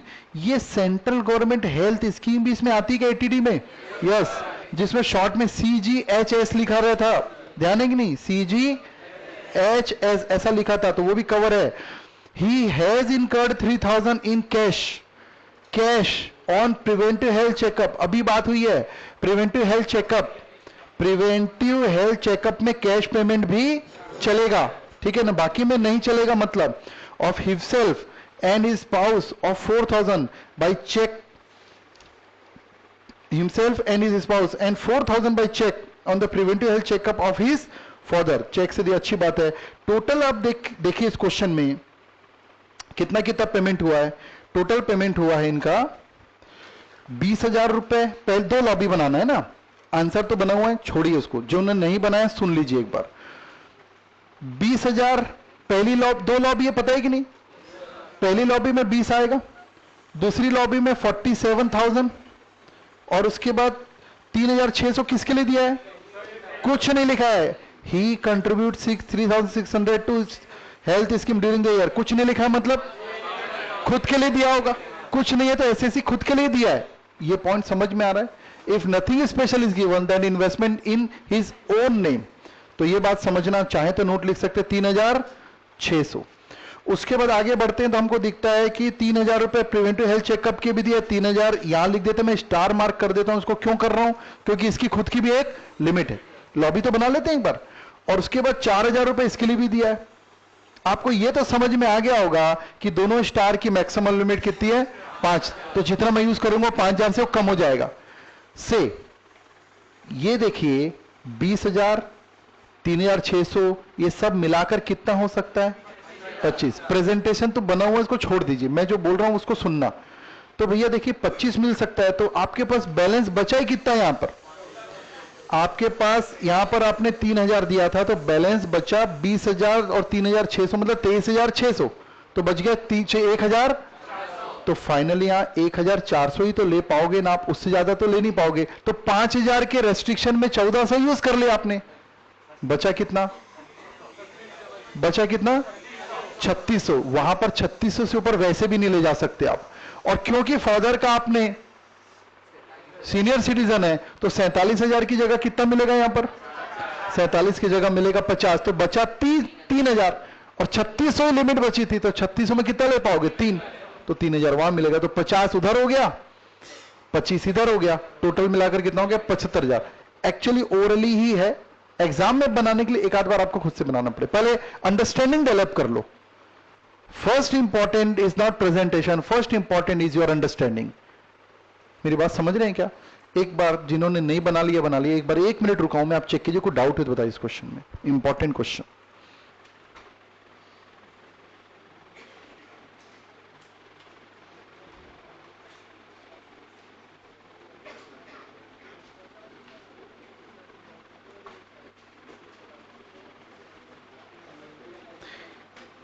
यहां पर 3,000 में मेरे को मिल पाया 1,400, और 1,400 में यहां मैं शिफ्ट कर पाऊंगा केवल 3,600। लेकिन 3,600 में भी जब मैं जोड़ूंगा तो 50 से ऊपर तो मेरे को मिल नहीं पाएगा। अब प्रेजेंटेशन की बात अगर हम करें तो it may take as a presentation.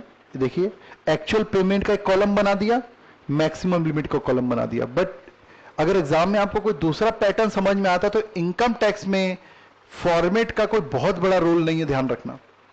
If you use same format, naturally होता क्या मैं बता रहा हूं आपको, जिनको पेपर जांचने के लिए भेजा जाता है ना, उनको स्टडी मटेरियल भेज दिया जाता है। एकदम प्रैक्टिकल बता रहा हूं मैं आपको। अब क्या होता है, जो लोग जिनको पेपर मिलता है, पहले क्या होता था कि जो क्लासेस लेते हैं उनको पेपर इवैल्यूएशन करने का रेस्ट्रिक्शन नहीं था। पहले एक जमाने पहले जब मैं पेपर इवैल्यूएटर था, जब मैं 7-8 साल पेपर जाता हूं इंस्टीट्यूट का, तब तक ऐसा कोई नियम नहीं था कि जो कोचिंग क्लास लेते हैं वो पेपर नहीं जा सकते। तो पहले क्या होता था, क्लासेस वाले ही इंटरेस्ट लेते थे पेपर जांचने में, क्योंकि सीधी सी बात है, जो सीए प्रैक्टिस में रहते हैं ना, उनका कुछ एरिया मजबूत हो जाता है, कुछ एरिया बिल्कुल गायब हो जाता है।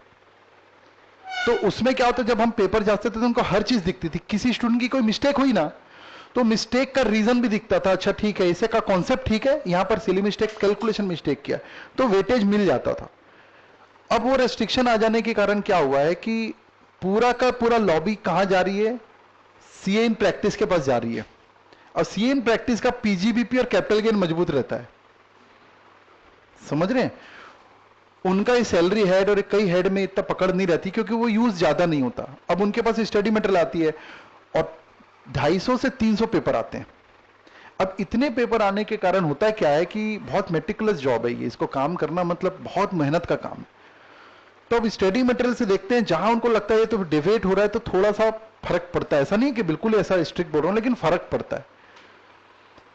तो अगर आप आंसर कर रहे हैं और आप स्टडी मटेरियल के बेस पर बनाते हैं, नेचुरली बहुत अच्छा है।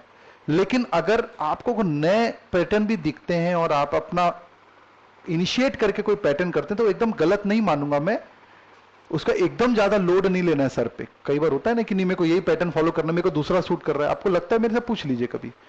क्लियर कट दिखना चाहिए उनको, नोट्स आने चाहिए, ठीक है। चलिए एक बार फॉर्मेट देखिए इसका, क्या समझ में आ रहा है। 20,000, 36,000, 3600, 3,000 का 26,600 तो पेमेंट किया, लेकिन 25 से ऊपर नहीं मिल सकता। 25 में भी देखिए इसको रेस्ट्रिक्ट कर दिया इन्होंने। वो चाहते तो ऐसा भी तो कर सकते थे ना, 3,000 यहां ले लेते हैं और इसको रेस्ट्रिक्ट कर देते हैं, कितना 2,000। क्या ये पैटर्न एटीडी मना करता है? तो मैं पैटर्न लेकिन यूज नहीं करूंगा। क्यों?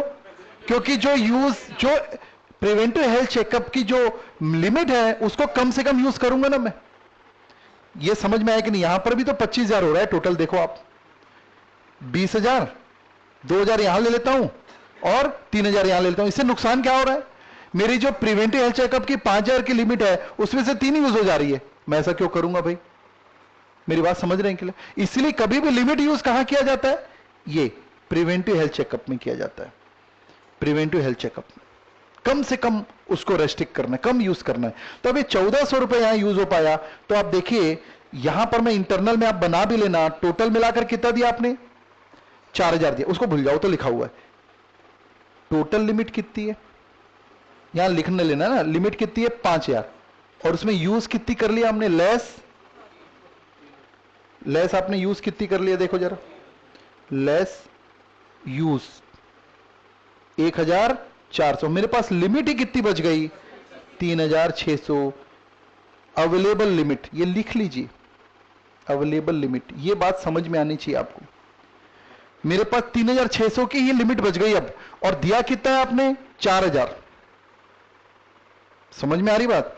तो मैं कायदे से चाहूं ना तो यहां ऐसा लिख सकता था, ये देखिए 3,600 ऐसा लिख सकता था, कोई दिक्कत नहीं है। 3,600 की लिमिट है ना, मैं ले लिया मैंने। लेकिन जब टोटल होगा तो यहां कितना आ जाता? हाँ जी 50,600। फिर मैं नीचे लिखता, बट ओवरऑल 50 से ऊपर तो मैं जा ही नहीं सकता, तो अल्टीमेटली फिर मैक्सिमम करके मैं क्या प्रेजेंट करता? 50। ऐसा भी बना सकते थे, कोई इशू नहीं है। बात समझ रहे हैं? तो it's a good question to understand आपको प्रिवेंटिव हेल्थ चेकअप की लिमिट को कैसे चेक करना है। इन्होंने क्या किया? दोनों लिमिट को एक साथ ध्यान दे दिया। आप समझना, यहां पर दोनों लिमिट को एक साथ इन्होंने ध्यान दे दिया है। कौन कौन सी लिमिट को? यहां 3,600 में ले जा सकता था, लेकिन मेरे को दिख रहा है कि ऊपर मेरा 47 हो चुका है, तो बचा ही कितना है? 3। ये मैं इसलिए बता रहा हूं ताकि आपको समझ में आए कि मैं 3,600 तक, अगर मान लो कहीं ये 40,000 होता ना भैया, तो मैं यहां कितना ले जाता? 3,600। 4,000 नहीं ले जाता तब भी, क्योंकि 4,000 पेड जरूर किया, लेकिन available limit preventive health checkup की 3,600 बची। डिस्कशन समझ में आ रही है? क्योंकि देखिए कितने ही क्वेश्चन कर लो, आपको कुछ नया पैटर्न आएगा तो ये दिमाग तो लगाना ही पड़ेगा आपको। क्वेश्चन नंबर 7 भी आपको मैंने बोला था निकाली, तो 7। Any doubt in this section? इस जिन्होंने नहीं बनाया जरूर बना लीजिएगा।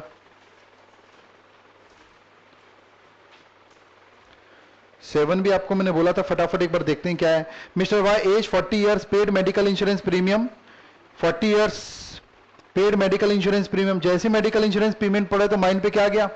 ATD. 22,000 during the period 1920 to insure health of as well as the health of spouse and dependent children. ठीक है भैया, डिपेंडेंट चिल्ड्रन के लिए दे रहे हो, लेकिन ऐसा कोई जरूरत नहीं है। सही बोल रहा हूं क्या? अगर इंडिपेंडेंट चाइल्ड रहता तो यहां लेते कि नहीं लेते? नहीं लेते। फर्क है, यहां डिपेंडेंट चिल्ड्रन दिया है, बिल्कुल देना जरूरी था। नहीं लिखा रहता तो हम मानते, एज्यूम करते कि डिपेंडेंट चाइल्ड है, क्योंकि 80C में चिल्ड्रन लिखा है और 80D में डिपेंडेंट चिल्ड्रन लिखा है। He also paid medical insurance premium 33,000 during the year to ensure the health of his mother aged 67 years who is not dependent on him। ये कोई दिक्कत नहीं है, चलेगा। He incurred, जितने भी ये कंफ्यूजन क्वेश्चन में आते हैं ना, तुरंत प्रोविजन में जाइए, देखो यार वहां क्या लिखा है। सॉरी, उसके बाद देखिए, not dependent, he incurred medical insurance 20,000 is for the 71 years who is not covered under the medical policy। क्या लिखा, ध्यान से पढ़ो, medical expenditure. Can we take medical expenditure? Yes. अगर इंश्योर्ड नहीं है और वो सीनियर सिटीजन है तो वो दोनों चीज दिया है। 71 who is not covered under the medical policy, father is also not dependent, इससे कोई फर्क नहीं पड़ता। He contribute 6,000 to central government health scheme during the year. किसके लिए? किसके लिए? खुद के लिए। कुछ ना दिया तो एसएससी खुद के लिए नाम पे इन्वेस्ट करता है 6,000। अब ये लॉबी बता दो भैया मेरे को, कौन कौन सी लॉबी बैठा रहे हो यहां पर आप? देखो, पहली लॉबी जो है 22,000 प्लस 6,000। दूसरी लॉबी 30,000 मदर के लिए शायद, और मेडिकल एक्सपेंडिचर ले लूंगा, और कुछ इतना ही है। यहां पर लिमिट कितनी है? 25,000, और यहां लिमिट कितनी है? 50,000। हो गया, प्रोविजन खत्म। इंटरनल कॉलम में ये बनाओ, बाहर में इसको लिमिट चेक कर लो। अब इस क्वेश्चन में कुछ नया थोड़ी ना, इस क्वेश्चन से आप प्रोविजन को और स्ट्रांगली रिकॉल कर रहे हो। डिपेंडेंट लिखा है, नॉट डिपेंडेंट, क्योंकि अल्टीमेटली एग्जाम में आपको फेस प्रोविजन नहीं करना है, क्वेश्चन फेस करना है। क्वेश्चन पढ़कर आपको प्रोविजन रिकॉल होनी चाहिए। सेम प्रैक्टिस करवा रहा हूं मैं, वो प्रैक्टिस करना है। Please check the presentation whether any problem in this presentation, whether problem. अच्छा, इसमें देखिए जो सॉल्यूशन दिया है ना, इसमें नोट्स वगैरह थोड़ा कम दिया है, आप इसमें थोड़ा 1-2 नोट्स डाल सकते हो।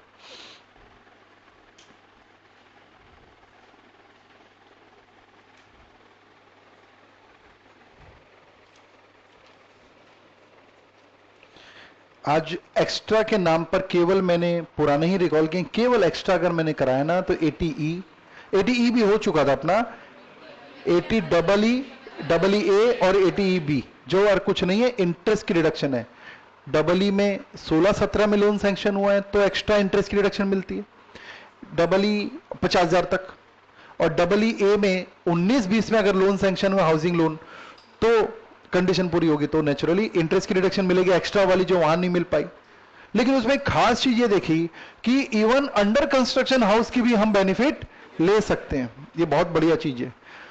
3-4 प्रॉब्लम होती है एचपी हेड में। एक तो लिमिट की प्रॉब्लम होती है 2 लाख, कैरी दूसरे हेड में सेट ऑफ की रिस्ट्रिक्शन है, और तीसरा जब हाउस बनता नहीं तब भी इंटरेस्ट की रिडक्शन नहीं मिलती। उन सबको आप 80EE में उठा सकते हो, लेकिन the house should not be, value of the house, stamp duty value of house should not be more than 45 lakh. तो कंडीशन है, उन सबके लिए नहीं है, कुछ खास एसएससी के लिए वो।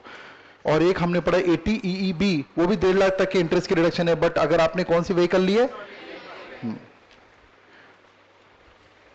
तो आप कम से कम डिटेल में ये सेक्शन पढ़ के आना। कौन सा? ई वाला डिटेल, मतलब समरी से मैंने हालांकि पूरे रिकॉल कर दिया, आपको इसको डिटेल में पढ़ के आना। 7 तक कोई प्रॉब्लम है?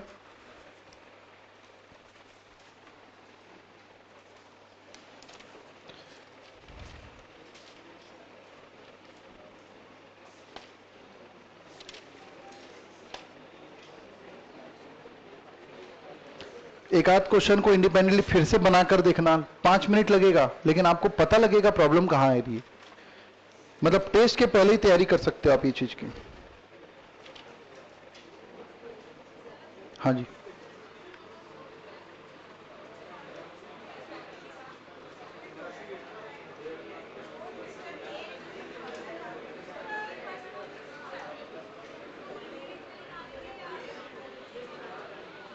जो लिमिट 10% निकाल रहे हैं वो है क्या?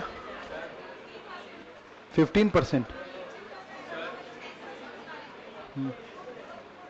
होमवर्क नहीं कर रहा हूं, मैं पूरे क्लास में डिस्कस करूंगा। आपसे मेहरबानी है कि प्रोविजन का जो फर्स्ट टेबल है पहले याद करो, सेक्शन से याद नहीं करोगे तकलीफ पाओगे, ठीक है।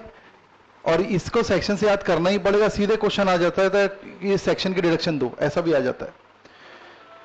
और जितने चैप्टर समरी दो चीज से पहले पढ़ना है आपको, पहला वो सेक्शन समरी और दूसरा आपकी लास्ट में जो समरी दी हुई डिटेल, काफी डिटेल एग्जाम में क्वेश्चन उससे बन जाता है। सर सुनिए प्लीज प्लीज, ठीक है, काम की चीज ही चल रही है, बिना काम की चीज में बोलता ही नहीं। मेरी बात समझ रहे हैं? इसको रिपीटेटिवली पढ़ना है। मैं एक बार बोल रहा हूं 3 बार सुनना। याद नहीं हो रहा है उसका गाना मत गाना, उससे भी नुकसान होता है हमारे माइंड को। ये तो मेरे को याद नहीं हो रहा, निगेटिविटी आती है। ये मेरे को याद नहीं हो रहा है बोलना और ये मेरे को याद करना है बोलना, एक ही बात है, लेकिन दोनों में निगेटिव और पॉजिटिव का फर्क है। ये चैप्टर मेरे को नहीं समझ में आ रहा है या ये चैप्टर मेरे को समझना है, दोनों एक ही चीज बता रही है आपको, कंक्लूजन मालूम है, लेकिन एक निगेटिव स्टेटमेंट की तरफ ले जा रहा है हमको और एक पॉजिटिव और एक्शन मोड में ले जा रहा है। ये करना है, माइंड को क्या मैसेज दे रहे हो, ये करना है भैया मेरे को। तो आप एक एक्शन और पॉजिटिव एटीट्यूड में जाते हो, पहला करना तो पड़ेगा ही, ठीक है। और अगर इतने साल में मेरे को ये समझ में नहीं आया कि अपने आप कैसे याद कराया जाए, तो पक्का ये टेक्निक नहीं होगी कि अपने आप कैसे याद करा दिया जाए आपको। हाँ, ऑडियो वगैरह में सपोर्ट दे सकता हूं, अगेन बता रहा हूं, वो भी आपको ही सुनना पड़ेगा। रिवीजन कराने में मैं जो आपको टाइम ले रहा हूं ना, आप खुद का रिवीजन करने में इससे कम से कम 10 टाइम फास्टर हो, क्योंकि आपको जो चीज पता है वो भी मैं कराता हूं, वो थोड़ी करोगे आप। जो नहीं पता है पिन पॉइंट आप फटाफट देखते हो। तो आपकी खुद की स्टडी अगर आप डेवलप नहीं करोगे तो हो सकता है कि इंटर में हम यहां पर आपको ले दे के कैसे भी करके पास करवा दें या हो जाए, लेकिन फाइनल में दिक्कत आएगी भैया, ध्यान रखना। तो आप साइमल्टेनियसली फाइनल की भी तैयारी कर रहे हो, फाइनल के लायक भी बनना है आपको। ये जो प्रॉब्लम होती है ना सर, फाइनल में अटक गए हम, क्या प्रॉब्लम है? क्योंकि फाइनल में टीचर्स का कंट्रोल कम हो जाता है, कहीं ना कहीं इंटर तक टीचर का कंट्रोल रहता है, तो वो कंट्रोल हट जाने वाला है। उसके पहले ही सेल्फ कंट्रोल डेवलप करना सीख जाइए आप। ये बहुत तकलीफ आती है। अभी आपको बात शायद मेरी मजाक लग रही होगी, एक आधा टाइम लूज होगा, 2 टाइम लूज होगा तो बहुत जोर से याद आ जाएगी, ये भी मेरे को पता है। क्लियर है मेरी पॉइंट? अच्छा एक बात बताइए, आपको आज शीट मिलेगी, वो शीट मैं देने वाला हूं आपको। एक तो इस चैप्टर का एडिशनल क्वेश्चन दूंगा, वो भले थोड़ा लेट रुक के बना लेंगे, एक बार हम पहले कवर कर लें। एक मैं आपको set of carry forward chapter की भी एक शीट देने वाला हूं आज। कर लिया ना हमने चैप्टर, उसमें एडिशनल क्वेश्चन मिलेगा आपको और कंप्लीट शीट रहेगी, वो पूरे complete. Set of carry forward chapter से मैंने ना स्टडी मटेरियल से पढ़ाया आपको, आपने देखा होगा, चेंज किया मैंने, जानबूझ के चेंज किया मैंने। आपसे बस मैं ये पूछना चाहता हूं कि जो मैं set of carry forward chapter study से पढ़ाया या जो मैं ये चैप्टर स्टडी से पढ़ा रहा हूं, वेदर ये आपको ठीक लग रहा है कि जो मैं शीट दे रहा था वो ठीक लग रहा था। एक्स्ट्रा क्वेश्चन तो मैं दे दूंगा, वो कोई मैटर नहीं है। ये मेरे को बताइए कितने लोगों को अभी ये जो चैप्टर स्टडी से पढ़ा रहा हूं ये ठीक लग रहा है, ये बताइए पहले। या मैं शीट दिया रहा था, क्योंकि वो थोड़ा सिंप्लीफाइड करके दिया था मैंने। स्टडी मेट ठीक है। देखिए स्टडी मेट का आइडिया मैं इसलिए लाया क्योंकि कहीं ना कहीं इंस्टीट्यूट को स्टडी मटेरियल चाहिए। मैं जो शीट दे रहा था उसमें क्या कर रहा था बता देता हूं। स्टडी से कोई भाई 2 + 2 4 ही होगा, लेकिन कहीं ना कहीं कुछ चीजें जो है ना बहुत ज्यादा इसमें दी हुई है, या कुछ चीजों को मैं सिंप्लीफाइड भी करके नोट्स में डाला था अपने। बट बेहतर क्या है, अगर आप मेरे से पूछेंगे ना तो बेहतर है इसी से पढ़ना और इसी में हमारी फोटोग्राफिक मेमोरी जनरेट करना। इसमें कहीं तंग हो रहे हैं, कुछ प्रॉब्लम आ रही तो कॉपी में सीरियल नंबर करके भैया इस पैराग्राफ का मतलब ये है वहीं पर लिखना और फिर अगले बार उसी से पढ़ना, ये बेहतर है। लेकिन किसी को अगर बहुत दिक्कत जा रही होगी तो बात अलग है, मैं शीट तो मेरे पास है पूरी प्रोवाइड कर दूंगा मैं, या कोई और सिंप्लीफाइड बुक से हम पढ़ लेंगे। सिंप्लीफाइड बुक का मतलब क्या होता है मालूम है? सिंप्लीफाइड बुक का मतलब होता है कि टफ चीजों को हटा देना। मेरी बात समझ रहे हैं? हालांकि मैं एक और चीज में वर्किंग कर रहा हूं, जिन स्टूडेंट्स को एट द एंड, अभी बोलना ठीक नहीं है लेकिन लोड नहीं लेना, जिन स्टूडेंट को ऐसा लगता नहीं यार हम नहीं कर पा रहे हैं, आखिरी तक हमने खूब मेहनत की नहीं कर पा रहे हैं, तो I am working for that कि मैं उनको 60 to 65% एरिया बताऊंगा जिसको पढ़कर उन एग्जाम निकाल लेंगे। But it's not good, but ये केवल हमारे कमिटमेंट है कि भाई कैसे भी करके निकलो, उसके लिए मैं काम कर रहा हूं। ये मैं बता क्यों रहा हूं ये भी बता देता हूं, नहीं तो मेरे को बताना नहीं था अभी। ये इसलिए बता रहा हूं कि कई लोग ना फेड अप हो जाते हैं, यार ये तो हो ही नहीं पाएगा, इतना डिटेल में जा रहे हैं, इतना डिटेल सर बता रहे हैं, तो कम से कम उस सहारे सर एक 60% ऐसा एरिया बताएंगे जिससे मैं निकल जाऊंगा, वो सहारे के लिए कम से कम पढ़ लो भाई, फ्री माइंड से पढ़ लो। 60% एरिया मैं आपको बताऊंगा जिससे आपका पासिंग मार्क्स आ जाएंगे गारंटी के साथ। तो अगर किसी को बहुत टफ लग रहा होगा तो मैं at the end of the class ये भी आपको पूरा एरिया बता दूंगा, ये छोड़ दो ये कर लो। बट हम यहां पर ना एग्जाम क्लियर करने की मशीन के हिसाब से नहीं सोचना चाहिए करके मैं ऐसी बात अभी नहीं कर रहा हूं आपसे। तो should we continue study material? कुछ एरिया तकलीफ देगा आपको, उसके लिए मैं सपोर्ट करूंगा, नोट्स लिखा दूंगा, एक्स्ट्रा शीट दे दूंगा। अभी जो मैं शीट आज आपको दूंगा कोई नया चैप्टर नहीं है, सेट ऑफ कैरी फॉरवर्ड की फिर से शीट दे रहा हूं आपको। वो वैसे स्टडी मटेरियल से ही प्रेरित है वैसे मिनली, लेकिन काफी चीजें उसमें अलग है। कुछ नोट्स मैंने लिखाया था उसको मैंने ऑलरेडी उसमें लिख रखे हैं, लेकिन उसमें काम की चीज आपके है एडिशनल क्वेश्चन। आपके लिए काम की चीज क्या है? Additional question. और आज जो मैं आपको डिडक्शन की भी शीट आज ही दूंगा मैं, उसमें भी एक्स्ट्रा क्वेश्चन है, लेकिन उसके लिए अभी लोड मत लीजिएगा। अभी कम से कम एक बार इस चैप्टर को बन गई थी करके मैं आपको दे रहा हूं, ठीक है? किसी भी एरिया में आपको टफ लगे मेरे को बताइए, मैं पूरी तरीके से, लेकिन ध्यान रखना कोशिश करें थोड़ा सा सेल्फ डिपेंडेंट होने की। खुद से पढ़ेंगे तो मैं नेचुरली आपको जहां मेरी जरूरत है वहां आपको ज्यादा दिखूंगा। मेरी जरूरत अभी से बता देता हूं आपको, कैपिटल गेन में है मेरी जरूरत, मेरी रियल जरूरत आपको पीजीबीपी में है। और आप अगर पढ़ के नहीं आएंगे ना तो मैं वहां से टाइम निकालकर यहां दे रहा हूं। पॉइंट समझ में आ रहा है? अच्छा एक बात बताइए, अब संडे संडे ग्रुप 2 ही चलेगा क्या? ऐसा ही फाइनल हो गया? ठीक ठीक है, 2 बजे तक, ठीक। तो यहीं कहीं रहना शुरू कर दो, मैं तो बोलता हूं, है ना? फॉर्मेलिटी के लिए जाते हो फिर आते हो, हाँ वो ठीक रहेगा। पहले ना मैं पहले घर जाता था, मालूम है, लंच के लिए घर जाता था फिर आता। एक दिन मैं सोचा यार घर जाओ फिर आओ झंझटबाजी, तब से मैं टिफिन मंगाना शुरू, झंझट ही खत्म। सवेरे आओ रिलैक्स रहो, कोई झंझट नहीं, माइंड मेकअप हो जाता है। माइंड कब तकलीफ देता है? जब इधर जाओ उधर जाओ 4 चीजें दिखती तब तकलीफ देता है। ऐसा कभी घोड़ा देखा है? ऐसा पट्टी लगी हुई रहती, बस 2 महीना ऐसा लगा लो, आप ज्यादा देख पाओगे फिर, ठीक है? चलिए कल देखते हैं। और कल पढ़ के कोई नहीं आया ना, मैं बहुत इंसल्ट करूंगा, ध्यान रखो।